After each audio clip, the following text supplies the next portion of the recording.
অন্নপূর্ণা ঠাকুর সম্পর্কে আমার কোনো ধারণা ছিল না, কারণ যেখানে আমরা বাস করতাম এই ঠাকুরের চলনটাও কম ছিল।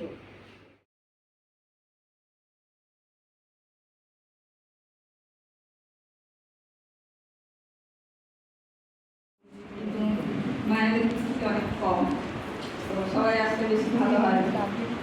আর সারা মাস ধরে আমরা এই শ্রাবণ মাসটা গোটা মাসই মাতৃ সম্মেলন করি সব মায়েরা।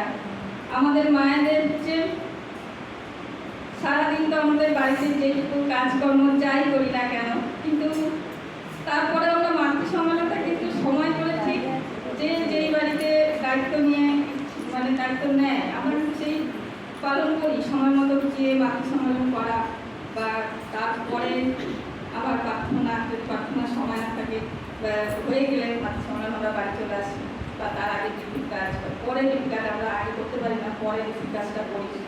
তারপরে এসে কিন্তু আবার বাড়ির কাজটা কিন্তু ঠিক সময় মতো আমরা করি। এই হচ্ছে আমাদের মায়েদের শিক্ষা। আসলে সৎসঙ্গ বলে মেকিং ফ্যাক্টরি, তো সেখানে আমরা মানুষ গড়ার কারখানা যেটাকে বলে আমরা শিখি। আমাদের মাতৃ সম্মেলনটাই তাই। মাতৃ সম্মেলন ওই একই, আমরা মায়ের আলোচনা হয়, যেখানে আমরা মায়েরা শুনি সবাই মাতৃ সম্মেলন করতে গিয়ে যে আমাদের চলন বলন কীরকম হবে, বা আমরা আমাদের পারিপার্শ্বিক বা আমাদের পারিবারিক যেখানে আমরা কীভাবে চলবো সমস্তটাই সেখানে আলোচনা হয়। মার কথা আলোচনা আসলে মাকে আমরা যদি স্বচক্ষে দেখিনি, এই আলোচনার মাধ্যমেই আমরা শুনি, আর সেই শুনে আমরা জানতে পারি, জেনেই আমরা তার মতো চলার চেষ্টা করি। এখন ব্যাপার হচ্ছে আমরা তো মানুষ, আমাদের প্রকৃতি আছে, আমরা সবসময় সেইভাবে কিন্তু চলতে পারি না। আর এই যে আমাদের দোষগুলো কাটানোর জন্যই মাতৃ সম্মেলন করা। এই মাতৃ সম্মেলনকে আমরা যদি একটু নিজের চরিত্রে নিতে পারি, নিজেকে পরিবর্তন করতে পারি, এটাই আমাদের লাভ। তাছাড়া কিন্তু আমাদের মাতৃ সম্মেলন করে অন্য কিছু আর কোনো লাভ নেই। এই মাতৃ সম্মেলন করে আমাদের এইটাই সব থেকে, যে আমরা যেন মার মতো চলতে পারি। আসলে যেটা আমরা বলবো সেটা যদি না করি, তখন সেটা আমাদের নিজেরই লজ্জা লাগবে যে আমরা তো করি না, অথচ বলে যাচ্ছি মানুষকে। যাই হোক, আমি বেশি বলতে পারি না, একটু বলবো যে আমাদের শ্রাবণ মাসের অনুষ্ঠান খুব সুন্দর হয়েছে, সমস্তটাই ভালোই হয়েছে। আসলে বড় বড় অনুষ্ঠান তো, যাই হোক, যারা দায়িত্ব নিয়ে করে তাদের অনেকটাই চাপ থাকে। সবটাই যে ঠিকঠাক হবে আমরা, আমাদের কোনো কিছুই কিন্তু নিখুঁত যে হবে সেটা ভাবাটা আমরা করতে, আমরা মানুষ, আমাদের একটু খুঁত হবে, কিছু কিছু ক্ষেত্রে খুঁত হবে। যেটা এই বছর খুঁজেছে সেটা পরের বছর আমরা নিশ্চয়ই সামলাতে এখানে সেইটাই ঠিকঠাক করে নেব। তো আমরা সবাই আনন্দ সহকারে আমাদের অনুষ্ঠানটা শেষ করছি, বর্তমানে 14ই শ্রাবণ। আজকেও আমাদের আজকে যে অনুষ্ঠান মাতৃ সম্মেলন সেটাও সুন্দরভাবে হয়ে যাচ্ছে।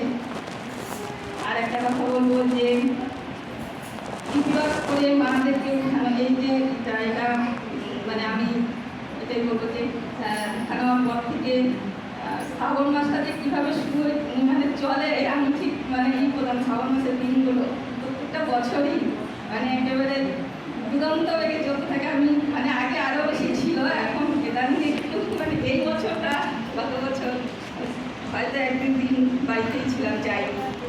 আর তার আগে তো আরও অন্যরকম এই যে বললো না যে এদের সাথে আমাদের এই আলোচনা করবি, আর করা যাবে না, কারণ আমাদের 1.5 ঘন্টা নাহলে ওভার হবে। আর একটা ব্যাপার হচ্ছে লাভনীতি, যেহেতু অসুস্থ চলছে, ওই বার্তাটা আমাকে বলতে বলেছে। ওটা অল্প সময় আমার জন্য বলে, এরপরে তোমাদের জয়রাধে করতে হবে আবার, তো এরপরে 3 মিনিট টাইম পাবে। যাই হোক, তখন দিনগুলো অন্যরকম ছিল, খুব একসাথে আমরা সবাই সংগ্রহ করতাম, তখন একসাথে এই যে মানুষগুলোর সাথে আমার প্রথমে ফোনেই পরিচয়, যারা আমার দিনগুলো খুব আনন্দের কাছে। আমি বলবো যে সব মায়ের কীভাবে পাবো সেটা আমরা নিজেরাও বলতে পারি না, নিজেরাও বুঝতে পারবো না যে তার দয়া আমরা কীভাবে পাচ্ছি। এটা বলা যায় না, এটা অনুভূতির ব্যাপার। অনেক কিছু আমরা বুঝতে পারি না, কিন্তু হয়ে যায় আমাদের সাংসারিক জীবনে, অনেক কিছু স্মুথলি হয়ে যাচ্ছে, আমরা বুঝতে পারছি না, কিন্তু এটা কিন্তু তারই দয়া। আমরা কিন্তু ঠাকুরের কাজ একদম করে যাচ্ছি মন দিয়ে।